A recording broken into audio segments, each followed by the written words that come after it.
సామాజిక సాధికారత కల్పిస్తూ వైఎస్ఆర్సీపీ ఇన్ఛార్జుల రెండో జాబితా విడుదల. కొంతమందికి స్థానచలనం, మరికొన్ని చోట్ల కొత్తవారికి అవకాశం. ఓసీ ఎమ్మెల్యే వెల్లంపల్లి శ్రీనివాస్ను మార్చి మైనార్టీ అభ్యర్థి షేక్ ఆసిఫ్కు కేటాయింపు. మైనార్టీ, ఎస్సీ, ఎస్టీ, బీసీలకు తగిన ప్రాధాన్యం. గెలుపే లక్ష్యంగా ముందుకు సాగుతున్న వైఎస్ఆర్సీపీ ఇన్ఛార్జుల మలి జాబితాను విడుదల చేసింది.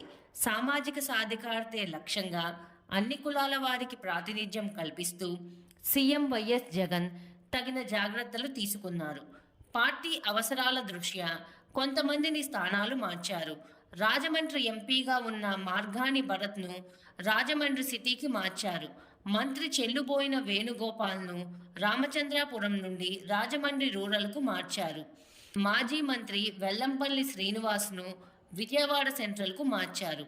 ఆయన స్థానంలో మైనార్టీకి చెందిన షేక్ ఆసిఫ్కు అవకాశం ఇచ్చారు.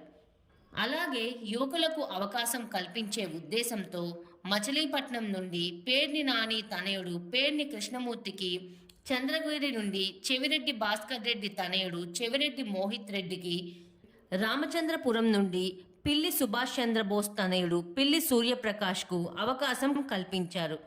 పోలవరం నుండి తెల్లం బాలరాజు సతీమణి తెల్లం రాజ్యలక్ష్మికి అవకాశం ఇచ్చారు.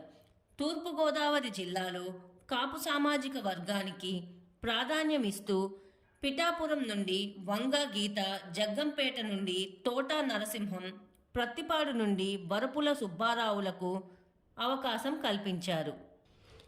మైనార్టీలకు కూడా ప్రాధాన్యతనిస్తూ విజయవాడ వెస్ట్ నుంచి షేక్ ఆసిఫ్, గుంటూరు ఈస్ట్ నుండి షేక్ నూరి ఫాతిమా, కదిరి నుండి బిఎస్ మక్బుల్ అహ్మదులకు అవకాశం కల్పించారు. సీఎం వైఎస్ జగన్ సామాజిక న్యాయం చేస్తామని చెబుతున్నట్లుగానే ఎస్సీ, ఎస్టీలకు కూడా తగిన ప్రాధాన్యం ఇచ్చారు. ఎస్సీ సామాజిక వర్గం నుండి పాయకరావుపేట నుండి కంబల జోగులు, పి గన్నవరం నుండి విపత్తి వేణుగోపాల్, ఎర్రగొండపాలెం నుండి తాటిపత్తి చంద్రశేఖర్లకు అవకాశం కల్పించారు.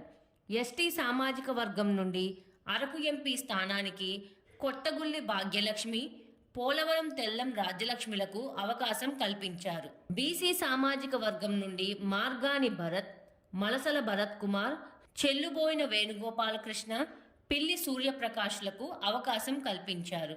వైశ్య సామాజిక వర్గం నుండి వెల్లంపల్లి శ్రీనివాస్కు అవకాశం కల్పించారు. తొలి జాబితాలో 11 మంది, రెండో జాబితాలో 27 మందిని నియోజకవర్గ ఇన్ఛార్జీలుగా నియమించారు.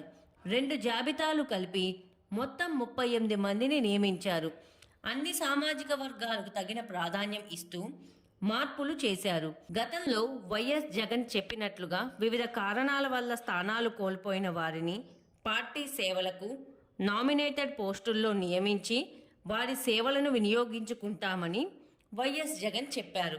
సామాజిక వర్గాలకు న్యాయం జరిగేలా ఎస్సీ, ఎస్టీ, బీసీ, మైనార్టీలకు ప్రాధాన్యం ఇస్తూ ఈ ఇన్ఛార్జీల ఎంపిక జరిగింది. తాను తరచూ చెప్పే సామాజిక న్యాయాన్ని మరో బిట్ చేతల్లో చూపారు సీఎం వైఎస్ జగన్. ఈ వీడియో కనుక మీకు నచ్చితే లైక్ చేయండి. మా ఛానల్ని సబ్స్క్రైబ్ చేసుకోవడం మాత్రం మర్చిపోకండి.